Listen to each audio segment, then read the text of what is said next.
بسم الله الرحمن الرحيم الله أكبر الله أكبر الله أكبر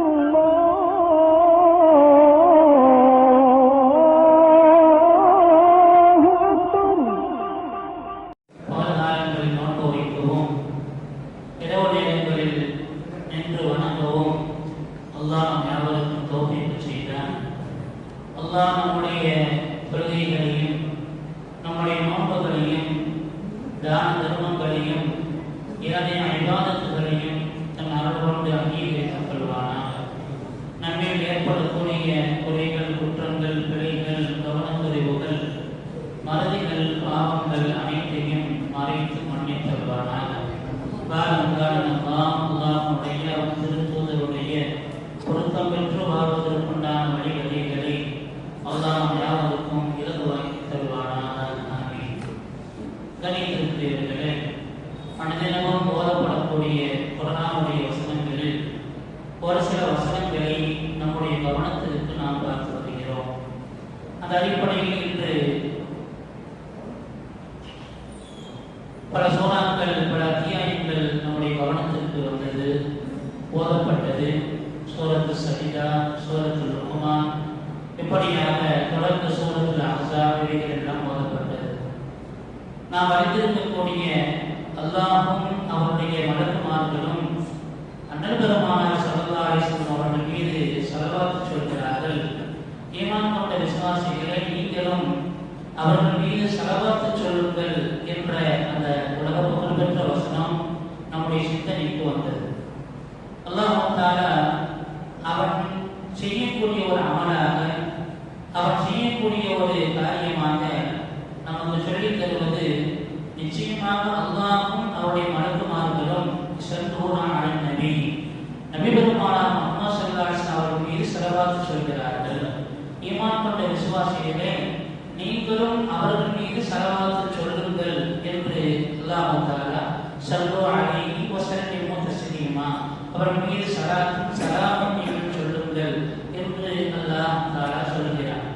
இது ஸலவாத் சொல்வதனால் ஏதோ நன்மை என்பது அல்ல, இது சொல்லியே ஆக வேண்டும் என்று அல்லாஹ் கட்டளை பிறப்பிக்கக்கூடிய அமைப்பில் ஸல்லு, நீங்கள் சொல்லியே ஆக வேண்டும் என்று கட்டளை பிறப்பிக்கிறார்.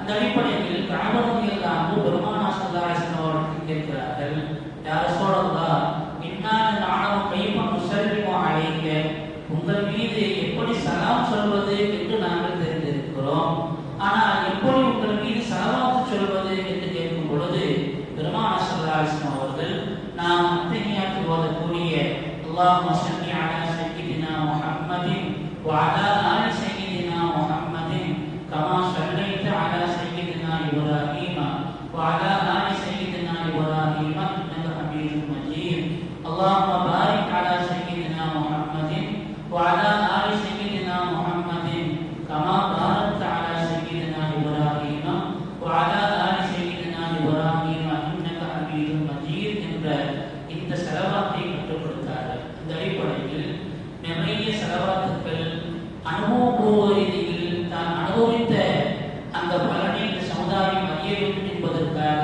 பல ஸலவாத்துக்கள் நமக்கு சொல்லப்பட்டிருக்கிறது.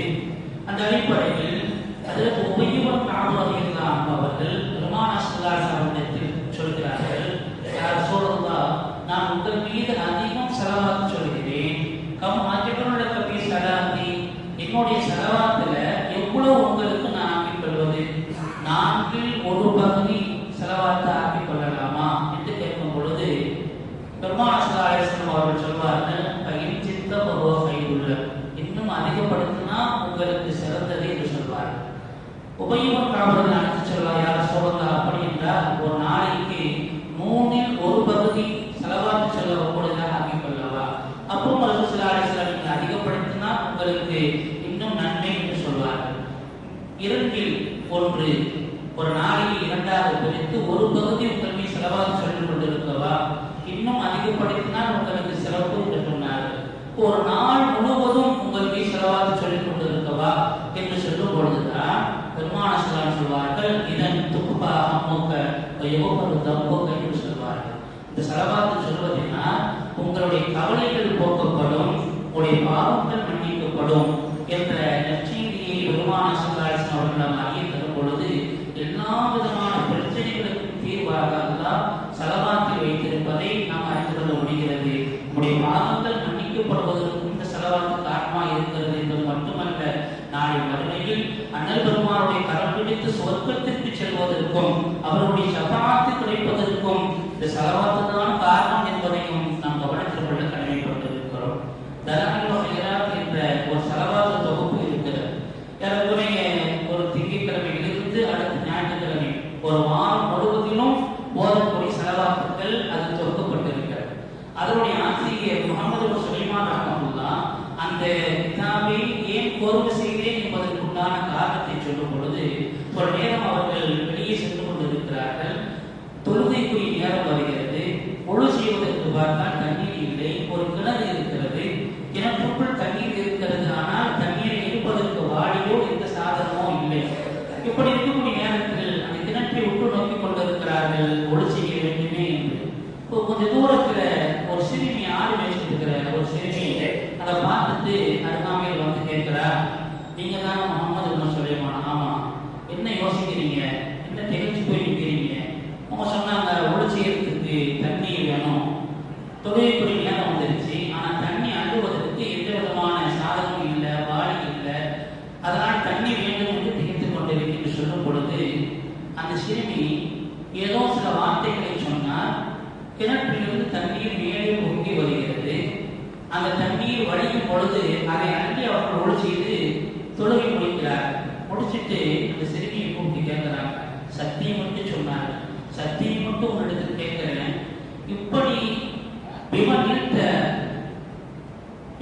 மருத்துவா இந்த அந்தஸ்து எப்படி உனக்கு கிடைச்சிச்சு, எதன் மூலமாக இந்த அந்தஸ்தை நீ பெற்ற என்று சத்தியம் மட்டும் கேட்கும் பொழுது அந்த பெண்மணி அந்த சிறுமி சொன்னார், நான் பெருமானா ஸல்லல்லாஹு அலைஹி வஸல்லம் அவர்கள் மீது அதிகமாக ஸலவாத்து சொல்கிறேன் என்று அந்த பெண்மணி சொன்னார் என்ற ஒரு நிகழ்வை சொல்லிவிட்டு அதிலிருந்து தான் ஸலவாத்துடைய மகிமையை சமுதாயம் உணர வேண்டும் என்பதற்காக தலாயிலுல் ஹைராத் என்ற அந்த ஸலவாத்து தொகுப்பை நான் தொடுத்தேன் என்று அவர்கள் சொன்ன செய்தி நம்முடைய சிந்தனை.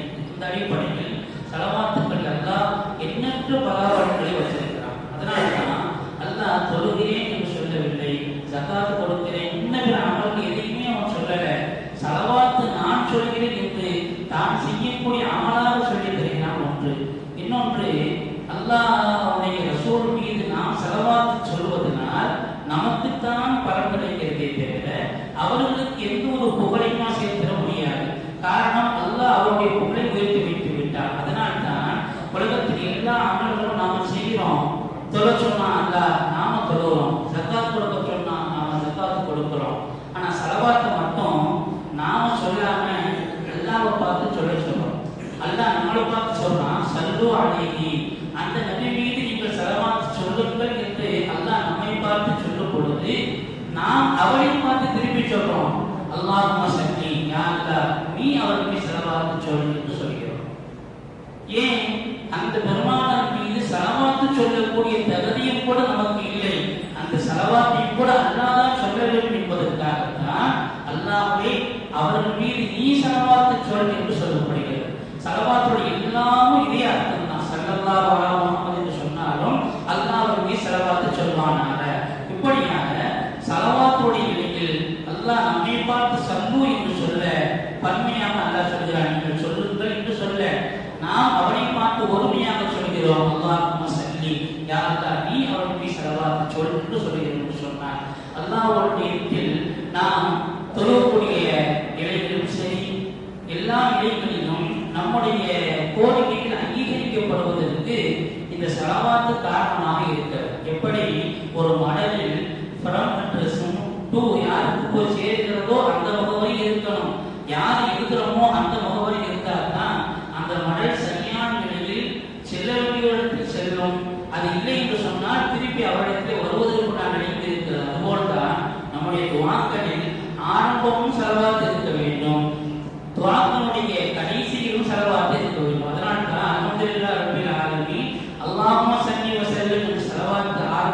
வைக்கப்பட்டு பிறகு அல்லாஹ்விடத்தில் கோரிக்கை வைக்கப்பட்டு இறுதியில் ஸல்லல்லாஹு அலைஹி வஸல்லம் முஹம்மது என்று சொல்லி நிறைவு செய்யப்படுது சொன்னால் உலகத்தில் ஒரே ஒரு அமல் அது அங்கீகரிக்கப்பட்டது என்று உறுதியாக இருக்கிறது என்று சொன்னால் ஸலவாத் மட்டும்தான். அப்படிப்பட்ட அந்த ஸலவாத்தின் பெரும் இபாதத்தை நாம் அதிகம் சொல்ல கடமைப்பட்டிருக்கிறோம் என்பதை இந்த வசனம் நாம் உணர்த்தி தருவதையும் நாம் சிந்தனைக்கு எடுத்துக் கொள்ள வேண்டும். இன்று புனித பத்ர் சஹாபாக்களுடைய இரவு நாம் எல்லாம் ஒவ்வொரு வருடமும் பத்ர் சஹாபாக்களுடைய சிறப்புகளை நாம் அறிந்திருக்கிறோம் என்று சொன்னார். அந்த பத்ர் சஹாபாக்களுடைய நிலைகள் பெருமானார் ஸல்லல்லாஹு அலைஹி வஸல்லம் எப்படி நமக்கு அவருடைய மகிமை உணர்த்தி தந்தார்கள் என்பதையும் நாம் கவனித்துக் கொள்ள வேண்டும். ஜிப்ரீல் அலைஹிஸ்ஸலாம் அவர்கள் பெருமானார் ஸல்லல்லாஹு அலைஹி வஸல்லம் வர்றார், வந்து கேட்கிறாங்க, யார் சொல்றதா உங்களிடத்துல இந்த பத்ர் சஹாபாக்களை பத்தி உங்க அபிப்பிராயம் என்ன, அவங்க எப்படிப்பட்டவங்க கேட்கிறாங்க. ரசூல் ஸல்லல்லாஹு அலைஹி வஸல்லம் சொன்னாங்க, அவர்கள் எங்களிலேயே மிக உயர்ந்தவர்கள், இந்த சஹாபாக்களிலேயே மிகச் சிறந்தவர்கள் பத்ர் சஹாபாக்கள். அவர்கள் அல்லாஹ்விடத்திலும் அவருடைய தூதரிடத்திலும் மிக கண்ணியமானவர்கள் என்று சொன்னார்கள். அப்பொழுது ஜிப்ரீல் சொன்னார்கள், இப்படித்தான் எங்களிடத்திலும் எங்களில் உள்ளவர்களும் அப்படித்தான் மதிக்கப்படுகிறார்கள். யார் அவர்கள்? பத்ர் யுத்த களத்தில் சஹாபாக்களோடு சேர்ந்து போரிடுவதற்கு வந்த மலக்குமார்கள் இருக்கிறார்கள் அல்லவா, இவர்கள் அந்த பத்ரில் கலந்து கொண்ட மலக்குமார்கள் எப்படி உலகத்தில் சஹாபாக்களுக்கு மத்தியில் பத்ர் சஹாபாக்களுக்கு தனிச்சிறப்பை ரசூலுல்லாஹ் கொடுத்ததை போல பத்ர் போரில் கலந்து கொண்ட மலக்குமார்களுக்கும் எங்களிடத்தில் மிகச்சிறந்த அந்தஸ்து இருக்கிறது என்று அதில் ஜிப்ரீல் அலைஹிஸ்ஸலாம் அவர்கள் சொல்வதிலிருந்து அந்த பத்ர் சஹாபாக்கள் எப்படிப்பட்ட மகத்துவம் வாய்ந்தவர்கள் என்பதையும் நாம் கவனித்துக் கொள்ள வேண்டும். அதனால்தான் அல்லாஹ் சொல்வதாக பெருமானார் சொல்வார்கள், பத்ர் சஹாபாக்களை பார்த்து அல்லாஹ் சொல்கிறானா, யமனோ மாஷியத்தும், நீங்கள் விரும்பியதை செய்து கொள்ளுங்கள், அல்லாஹ் உங்களை மன்னிக்கக்கூடியவன் என்ற நற்பேறு பெற்றவர்கள் பத்ர் சஹாபாக்கள் மட்டும்தான். காரணம் என்ன? அந்த 313 சஹாபாக்கள் அவர்கள் அல்லாஹ் மீது உறுதி கொண்டு முதல் போருக்கு அவர்கள் தயாராகி அவர்கள் அந்த போரில் கலந்து கொள்ளவில்லை என்று சொன்னார். அவர்கள் இல்லை என்று சொன்னால் இன்றைக்கு நாம் முஸ்லிம்களாக இருப்பது என்பது கேள்விக்குறி. உலகளாவிய அளவில் நான்கில் ஒருவர் முஸ்லிம் என்று சொல்லக்கூடிய அளவிற்கு உலகெங்கிலும் இஸ்லாம் பரவி பெருகி இருக்கிறது என்று சொன்னால் அந்த இஸ்லாத்தை பாதுகாப்பதற்காக வேண்டி தன் உயிரை நீக்க துணிந்தவர்கள் அந்த சஹாபாக்கள். அப்படிப்பட்ட பத்ர் சஹாபாக்களை பற்றி அல்லாஹ் திருமறையில் பத்ர் யுத்தத்தை பற்றி சொல்லும் பொழுது, வலக்கத் நஸரக்கல்லாஹு பத்ரின் வ அன்தும் அதில்லா, நீங்கள் ரொம்ப குறைவானவர்களாக இருக்கும் பொழுது அல்லாஹ் உங்களுக்கு பத்ரில் உதவி செய்தானே, பத்தகுல்லாஹ, அல்லாஹ்வை அஞ்சி தஅல்லகும் தஷ்குரூன், அவருக்கு நீங்கள் நன்றி செலுத்துங்கள் என்று அல்லாஹ் சொல்லக்கூடிய பத்ரியினுடைய நிகழ்ச்சியை நாம் பார்க்க முடிகிறது. எண்ணற்ற பல தனி சிறப்புகளையும் பல அற்புதங்களையும் அல்லாஹ் அந்த பத்ர் யுத்த களத்தில் சஹாபாக்களுக்கு கொடுத்தார். இவர்கள் வெறுமன 313 நபர்கள் ஆயிரக்கணக்கான எதிரிகளை போரிடுவதற்கு செல்கிறார்கள். ஆயிரக்கணக்கான எதிரிகள் பல யுத்தங்களில் போர் பயிற்சி பெற்றவர்கள், ஆயுத வசதிகள், அதுபோல வாகன வசதிகள், இப்படி ஆதாரமான தோற்றமுடைய வீரர்கள், இப்படி படைசோட எதிரிகள் வந்திருக்கக்கூடிய நேரத்தில் இந்த 313 சஹாபாக்கள் விவசாயிகள்.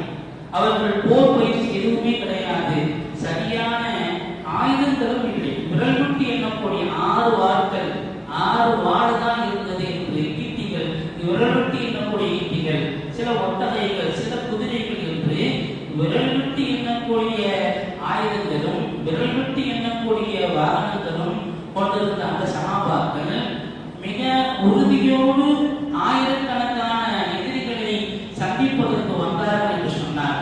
அல்லாஹ் சொல்கிறான், கவ்மின் பினத்தின் கலீலத்தின் கலபத் பினத்தின் கபீரத்தின் பிஇذنில்லா, எத்தனையோ சிறு படை பெரும் படைகளையும் கூட அல்லாஹ்வை அனுமதிக்கிறார், அவருடைய அனுமதி கொண்டு வெற்றியை ஜெயிக்கும் என்பதாக அல்லாஹ் சொல்கிறார். எனவே இப்படை தோற்கின் எப்படை வெல்லும் என்று சொல்லக்கூடிய அளவிற்கு அந்த 313 சஹாபாக்கள் ஆயிரக்கணக்கான எதிரிகளை எதிர்கொண்டு அந்த போரில் வெற்றி பெற்றார் என்று சொன்னால் அவர்கள் கொண்டிருந்த நம்பிக்கையும் உறுதியும் ஈமானும் அல்லாஹ் மீது கொண்டிருந்த தவக்கலும் பொறுமைதான் காரணம் என்பதை குர்ஆன் நமக்கு சொல்லி தருகிறது.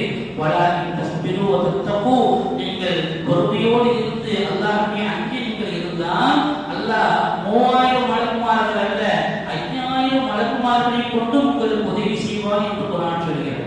அந்த அடிப்படையில் சஹாபாக்களுக்கு அல்லாஹ் ஒரு உயர்ந்த ஒரு நிலையையும் போர் பதட்டம் இல்லாத ஒரு நிலையையும் கொடுத்தார். எதிரிகள் ஆயிரக்கணக்காக இருந்த போதும் கூட இவர்களுக்கு அல்லாஹ் தூக்கத்தை கொடுக்கிறார்.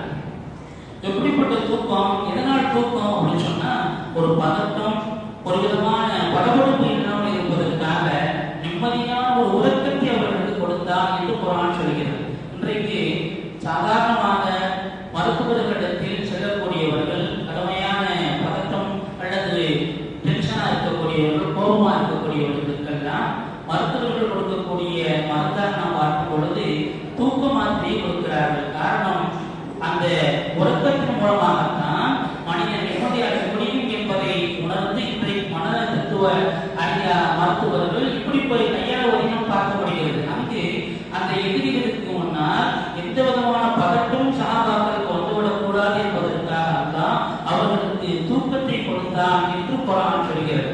அது மட்டுமல்ல, அன்று இரவு மழை பொழிய செய்து எதிரிகள் ஆயிரக்கணக்கான நபர்கள் இருந்த அந்த இடம் சற்று பள்ளத்தாக்கு போல இருந்தது. பள்ளத்தாக்காக இருந்த அந்த மண் மழை பெய்ததினால் சகதியாக மாறியது. ஆனால் சஹாபாக்கள் ரசூல் ஸல்லல்லாஹு அலைஹி வஸல்லம் இருந்த அந்த இடம் சற்று மேற்பகுதியாக இருந்ததினால் மழை பெய்த பொழுது அந்த தரை சரியான நிலையில் இருந்தது.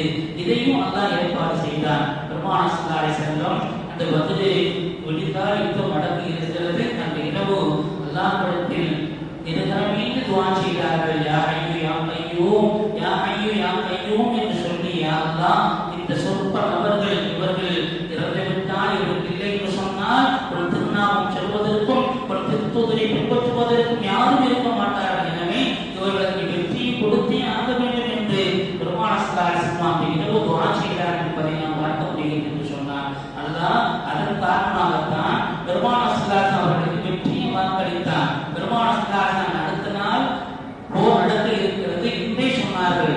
இதோ இந்த இடத்தில் அபூ ஜஹல் வெட்டுப்பட்டு இறந்து போய் கிடப்பான், இதோ இந்த இடத்தில் ஒரு கும்பா கிடப்பான் என்பதெல்லாம் பெருமானார் ஸல்லல்லாஹு அலைஹி வஸல்லம் சஹாபாக்களுக்கும் முஸ்லிம்களுக்கும் விரோதியாக செயல்பட்டு வந்த விரோதிகளுடைய பெயர்களை சொன்னதோடு மட்டுமல்லாமல் இந்த இடத்தில் வெட்டுப்பட்டு இறந்து கிடப்பார்கள் என்ற அவர்கள் இடத்தை பெருமான் சுட்டிக்காட்டினார் என்று சொன்னதை போல அவர்கள் அத்தனை பேருக்கும் பதில் தகடத்தில் மாண்டு போனார்கள் என்பதை வரலாறு தெளிவாக பதிவு செய்திருக்கிறது. அல்லாஹ் தஆலா அத்தி உயர்தரமான பத்ர் சஹாபாக்கள் இந்த மார்க்கத்திற்காக வேண்டி தன்னை அர்ப்பணிக்க துணிந்தார்கள். 14 சஹாபாக்கள் ஷஹீதானார்கள். இப்படிப்பட்ட பத்ரீகளுடைய நினைவு காலமாக, நினைவு நாளாக இருக்கிறது என்று சொன்னார்.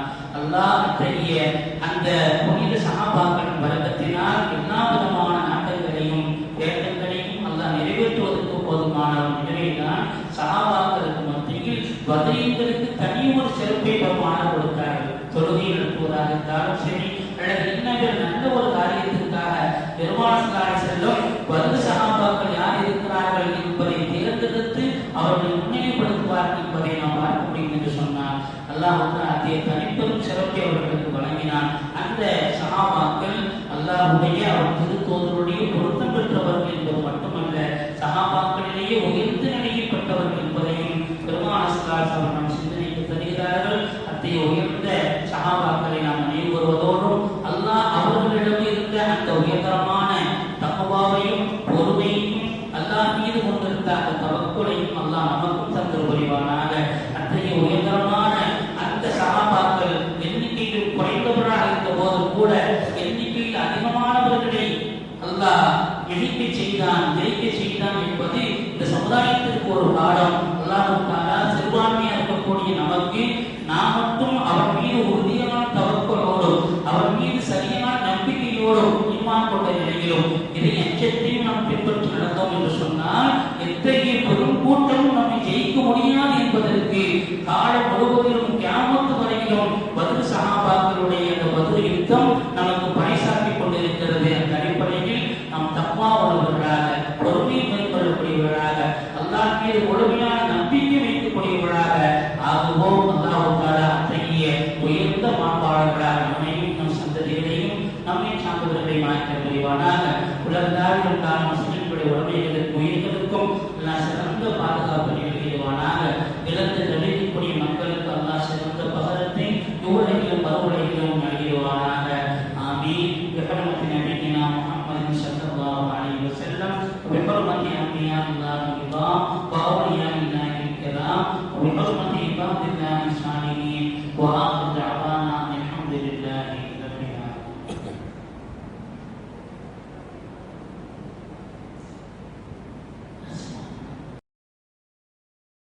سبحانك اللهم وبحمدك أشهد أن لا إله إلا أنت أستغفرك وأتوب إليك